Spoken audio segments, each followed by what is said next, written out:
Brilliant. Right. So welcome, everybody. It is great to have you on. This is the fourth of the guilt-free sessions, and we are currently in month 2 of the 6-month programme, which has evolved since I first started it. It started off as just sort of an ongoing membership programme, and it's evolved into a 6-month kind of set of sessions, so that it's sort of enclosed within those 6 months, and cover kind of a whole variety of topics there. But I'm going to talk a little bit more about that at some point during the session. But first of all, I'm going to give a little bit of a summary of what we've covered so far and how it all ties together into the boom bust roller coaster, which is what these sessions are really all focused around. And this concept of, she says, and the screen's not going, there we go.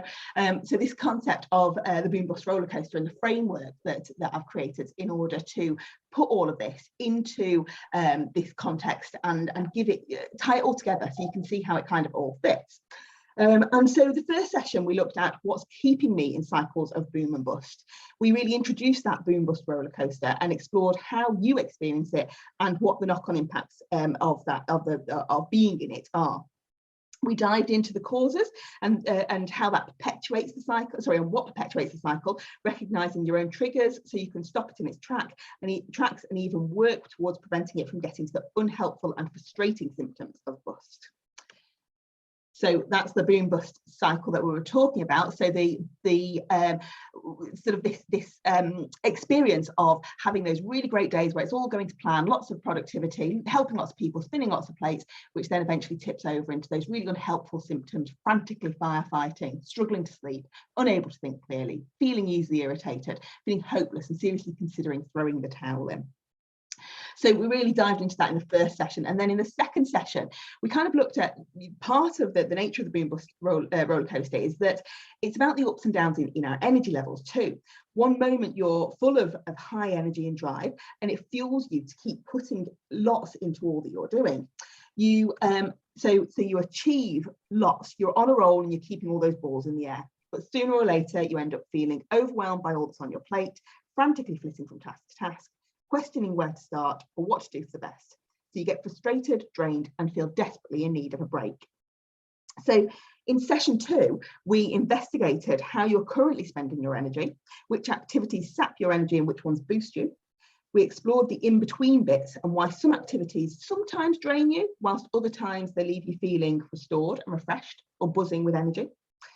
And we took that forwards into uncovering how you can use your energy with them more strategically to have the biggest impact on the things that really matter to you.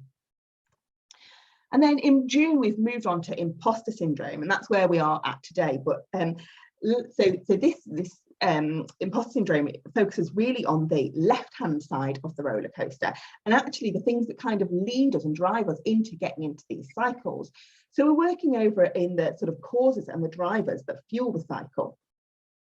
Last time we looked back at the definition of imposter syndrome, and we said that it describes high-achieving individuals who, despite their objective successes, fail to internalise their accomplishments and have persistent self-doubt and fear of being exposed as a fraud or imposter.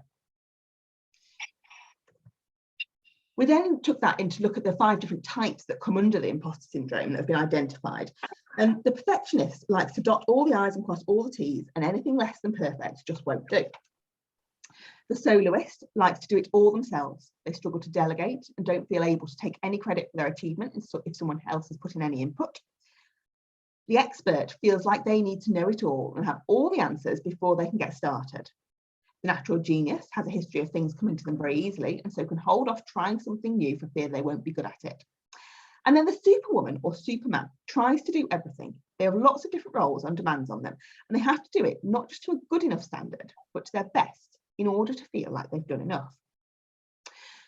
So we discussed last time that at the heart of all of these types, and so although it was called the perfectionist downfall, kind of at the sort of core of all of these different types of the imposter syndrome was the theme of having excessively high standards or expectations on themselves. So last session, we looked into this further, exploring the beliefs and unhelpful thought patterns that you experience. And those beliefs and unhelpful thought patterns keep fueling your behaviours and your choices. They might affect how you show up. And they also perpetuate the boom bust cycle.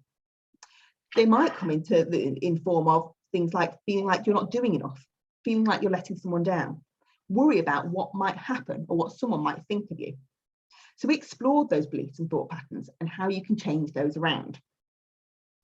But today we're going to be diving more into further into imposter syndrome, but particularly focusing on the superwoman or superman type. And I've summed that up as super juggler, just so I don't have to keep writing superwoman or superman every time.